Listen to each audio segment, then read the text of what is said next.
दिल्ली मेरठ जाने की आवश्यकता नहीं। आपके जनपद मुजफ्फरनगर में अनेकों प्रकार की सुविधाएं मेडिकल लाइन में मिलने लगी हैं। लगातार आपको अवगत करा रहे हैं। आज इस वक्त हम मौजूद हैं सदर बाज़ार में डॉक्टर प्रखर गोयल जी के पास, जो कि एंडोस्कोपी ईएनटी सर्जन है। सीधी जानकारी उनसे लेंगे।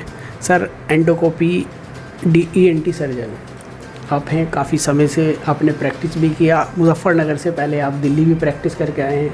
अपना अनुभव साझा करना चाहें, क्या कहें? सबसे पहले तो मेरा नमस्कार और सबको स्वतंत्रता दिवस की शुभकामनाएं। जैसा कि आपने बताया कि मैं एंडोस्कोपिक ईएनटी सर्जन हूँ। एंडोस्कोपिक मेरे प्रैक्टिस में काफ़ी इम्पॉर्टेंट चीज़ है। मैं हर पेशेंट को एंडोस्कोपिकली ईयर हो, नोज़ हो या फिर थ्रोट हो, उसका मैं एंडोस्कोप से चेक करता हूँ। मेरी एजुकेशन ही स्टार्टिंग से अच्छे जगह से हुई है। मेरा AIPMT से सिलेक्शन होके मैं दिल्ली में सेलेक्ट हुआ था। मौलाना आज़ाद मेडिकल कॉलेज में मेरा MBBS में सिलेक्शन हुआ था। वहाँ से 5 साल वहाँ पे काम करने के बाद फिर से मेरा सिलेक्शन नीट PG में मौलाना आज़ाद मेडिकल कॉलेज में हुआ और मैंने ENT ब्रांच चूज़ करी। वहाँ पे ही मेरी एंडोस्कोपी से मैं अवगत हुआ और वहाँ पे हमको शुरू से सिखाया गया कि कैसे एडवांस तरीक़ों से पेशेंट की जांच करी जाए, क्योंकि वहाँ पे आधुनिक सुविधाएं उपलब्ध थीं, तो इसलिए मैं सीख पाया। मेरा अनुभव वहाँ पे काफ़ी अच्छा रहा और वहाँ पे जितनी भी एडवांस टेक्निक थी, चाहे वो एंडोस्कोपी हो, माइक्रोस्कोपी हो या फिर आधुनिक डिब्राइडर, लेज़र, जो भी आप सोच सकते हैं, उसमें हमारी ट्रेनिंग हुई है। और ENT में हम बहुत छोटा सोचते हैं, ENT को सिर्फ कान और नाक बहुत हम सोचते हैं कि, बट ENT में बहुत ज़्यादा, उससे ज़्यादा इलैबोरेटेड है, काफ़ी बड़ी है, जिसमें कान में कान के पर्दे, सिर्फ कान का पर्दा नहीं होता, कान की हड्डी भी गल जाती है, सुनाई की दिक्कत भी होती है, तो उसका भी ट्रीटमेंट होता है, ऑपरेशन होते हैं। हड्डी सिर्फ गलने का नहीं, हड्डी जम जाती है तब भी उसका ऑपरेशन होता है, वो भी सारे दूरबीन से ऑपरेशन होते हैं। सुनाई के अलावा पेशेंट को अगर नाक में दिक्कत होती है, साइनस की दिक्कत, जो यहाँ पे कम समझते हैं थोड़ा, सिर्फ नाक में हड्डी और मांस के ऑपरेशन नहीं होते, नाक में साइनस के भी ऑपरेशन होते हैं और वो दूरबीन के द्वारा होते हैं, जिसमें कोई कट नहीं लगता। ये काफ़ी कॉम्प्लिकेटेड और डिफ़िकल्ट सर्जरीज़ हैं। ये बिल्कुल दिमाग के नीचे और आँखों के बीच में ऑपरेशन होता है। ये 2 आँखों के बीच में और दिमाग के नीचे दूरबीन से बहुत ही फाइन ऑपरेशन होता है, जिसमें हमारी ट्रेनिंग हुई है। जब मैं LNGP हॉस्पिटल में था, वहाँ पे मेरी 3 साल ट्रेनिंग थी। तो वहाँ पे म्यूकरमाइकोसिस, ब्लैक फंगस अगर आपने सुना हो, वहाँ पे हमारा नोडल सेंटर था।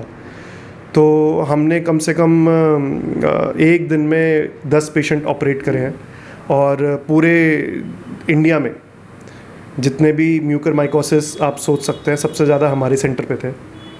हमने पूरे उस कोरोना के बाद कम से कम 1000 पेशेंट म्यूकरमाइकोसिस के ऑपरेट करे हैं, जिसमें से मैं सीनियर रेजिडेंट था और काफ़ी मेरा अच्छा एक्सपोजर था। उसके बाद वहाँ पे ही हमारी कैंसर सर्जरी में भी ट्रेनिंग थी। अब मुंह के जो कैंसर होते हैं उसमें भी हमारी अच्छी ट्रेनिंग थी। हमने हर टाइप के कैंसर आइडेंटिफाई करना, मुंह के, गले के, और उनको ऑपरेट करना हमने सीखा है, उसका ट्रीटमेंट हमने सीखा है। तो इसके अलावा गले के थायराइड के ट्यूमर होते हैं, थायराइड में ऑपरेशन होते हैं, वो भी हम काफ़ी ज़्यादा करते थे वहाँ पे। तो ऑल इन ऑल देखा जाए तो मेरी ट्रेनिंग है वहाँ पे, वहाँ से मैंने ट्रेनिंग ली और यहाँ पे मैं कोशिश कर रहा हूँ कि वहाँ दिल्ली में जो मैं सीख के आया हूँ वो मैं मुजफ्फरनगर में अपनी सर्विसेज दे पाऊँ। तो हमने सुना है वोकल फॉर लोकल होने की बात, तो मैं चाहता हूँ कि लोग समझें थोड़ा कि यहाँ पे भी दिल्ली वाली सर्विसेज अवेलेबल हो सकती हैं, है ना, और इवन अवेलेबल हैं, जो मैं अपनी तरफ से दे रहा हूँ। इवन कान, नाक, गला और कैंसर, साइनस, जो भी आप सोच सकते हैं ENT में। इवन दिमाग से पानी जो आता है उसका भी ऑपरेशन, जो दिमाग का पानी होता है वो भी नाक से कभी कभी आ जाता है, उसका भी ऑपरेशन मैं करता हूँ। तो इतनी एडवांस और जो भी डिफ़िकल्ट सर्जरीज़ हैं यहाँ पे अवेलेबल हैं। दिल्ली से मैं कोशिश करता हूँ कि दिल्ली पेशेंट को जाना ना पड़े। यहाँ पे मरीज़ मुजफ्फरनगर में जो मरीज़ होता है काफ़ी, जैसे गांव से आ रहा है, वो डेली वेज वर्कर है, दिहाड़ी पे होता है, वो मुजफ्फरनगर तो आ पाता है बट दिल्ली नहीं जा पाता है। दिल्ली मेरठ जाने में उसका या तो 10 दिन लग जाते हैं, 20 दिन लग जाते हैं, उसका बहुत टाइम वेस्ट होता है, उसके पैसे नहीं कमा पाता। अगर वहाँ पे फ्री भी इलाज हो रहा हो तो रहना खाना तो पीना तो वो तो सब लगता ही है खर्चा।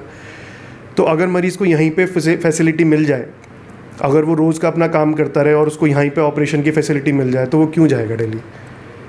तो यही सोच के मैं मुजफ्फरनगर आया। मेरी पैदाइशी मुजफ्फरनगर की है, मैं यहीं पे पढ़ा हूँ, 10th तक 12th तक मेरी यहीं पे एजुकेशन है।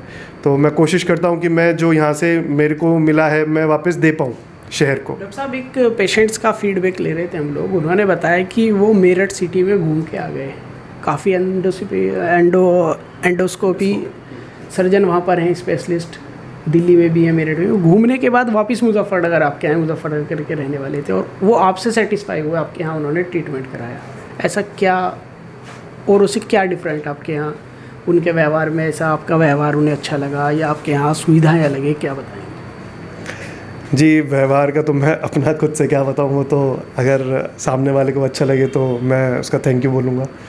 और जहाँ तक बात आई कुछ नया देने की, तो हाँ, मैं अपनी तरफ से कोशिश करता हूँ कि पेशेंट को, मेरे पास यहाँ पे एंडोस्कोपी सिस्टम है और स्क्रीन है, तो पेशेंट को एक एक चीज़ दिखे, समझ में आए। अपना कंप्यूटर है, कंप्यूटर के थ्रू मैं अपना दिखाता हूँ, सीधा रिकॉर्डिंग करके पेशेंट को सामने दिख जाता है कि भाई क्या माइन्यूट से माइन्यूट दिक्कत है पेशेंट को। तो अगर मैं ऊपर से देख लूँ तो फिर मैं इलाज नहीं कर पाऊँगा। तो इसलिए हमारे कान नाक गले छोटे छोटे से हैं, तो बारीकी से देखने के लिए अंदर झांक के दूरबीन से देख के फिर एक एक कण को, बैक्टीरिया को सब देखना पड़ता है। फंगस जो उग रही है कान के अंदर, एक एक परत को हटा के देखना पड़ता है, तभी ट्रीटमेंट अच्छे से हो पाता है, मेरा ये मानना है। इसके अलावा हम जो फैसिलिटीज़ दे रहे हैं, हमारे पास हेयरिंग टेस्ट की फैसिलिटीज़ है, pure tone audiometry hearing test होते हैं। इसके बाद impedance audiometry, BERA testing, OAE, बच्चों में न्यूनेटल स्क्रीनिंग की टेस्टिंग हमारे पास, जो नए नवजात बच्चे पैदा हो रहे हैं उनमें हेयरिंग टेस्ट करने की भी फैसिलिटी हमारे पास उपलब्ध है। तो मेरी तरफ से मैं कोशिश करता हूँ कि मरीज़ को कहीं ना जाना पड़े, सारा हमारे पास सब कुछ फैसिलिटी यहाँ पे अवेलेबल है। इवन एलर्जी की, काफ़ी लोग एलर्जी से परेशान होते हैं, एलर्जी की टेस्टिंग हमारे पास अवेलेबल है। यहीं पे हम एलर्जी की टेस्टिंग भी करवा देते हैं। तो इन ऑल मेरा ये कहना है कि पेशेंट को कहीं ना जाना पड़े। इवन आप मेरठ दिल्ली छोड़ो, मेरे सेंटर से बाहर भी ना किसी को जाना पड़े। तो सारी फैसिलिटी हमारे पास यहाँ पे अवेलेबल है और हम कोशिश करते हैं कि यहीं पे सब पेशेंट को पूरा आराम मिल जाए। तो फिर पेशेंट दिल्ली मेरठ क्यों जाएगा और दूसरी जगह भी क्यों जाना चाहे फिर। Thank you so much. Doctor साहब ने बहुत बड़ी बात कही है कि मुजफ्फरनगर से जुड़े हुए हैं और हम चाहते हैं कि पेशेंट्स जो पैसों से भी कमज़ोर हैं और जाने में भी उन्हें ये सुविधा होती है, नहीं जा सकते, उन सब का इलाज जनपद मुजफ्फरनगर में आप ही के क्लिनिक पर हो जाए।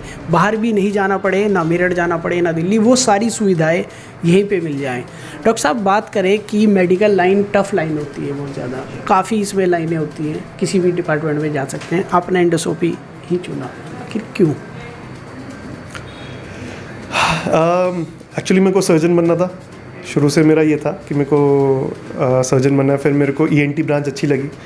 ड्यूरिंग माय MBBS, मेरी MBBS के दौरान मेरे को ENT में इंटरेस्ट आया और फिर उसके बाद मैंने अपने MBBS के बाद ENT ही सेलेक्ट करा। एक कारण ये भी है, मेरे को टफ़ चीज़ें करना अच्छा लगता है। अपनी हेड की एनाटमी जो होती है, नर्व्स, वेसल्स वगैरह जो होती है हेड में, सबसे ज़्यादा कॉम्प्लेक्स होती है पूरे शरीर में। दिल हो, पेट हो, पैर हो, हाथ हो, सबसे टफ़ एनाटमी जो बोली जाती है वो सर की बोली जाती है, हेड की बोली जाती है। तो हेड की एनाटमी टफ़ थी, तो एक इंटरेस्ट था कि हाँ उसमें थोड़ा सा कॉम्प्लेक्सिटी में घूमा जाए, देखा जाए, छोटी चीज़ों को एक्सप्लोर करा जाए। और प्लस एक और एडवांटेज है हमारे पास कि एक ENT एक ऐसी ब्रांच है जिसमें microscopy, endoscopy, robotic, laser, open surgery, debrider, सारी टाइप की सर्जरीज़ अवेलेबल है। ऐसी कोई फील्ड नहीं है और जिसमें इतनी एडवांसमेंट है, सारी टाइप की, सारे एडवांस चीज़ें, सब कुछ अवेलेबल है। आप सारी चीज़ों से सर्जरी करना जानते हो, करना पड़ता है आपको। ये एक ऐसी फील्ड है जिसमें इतनी सारी कॉम्प्लेक्सिटीज़ है। तो एक वो था, मज़ा था उस चीज़ का।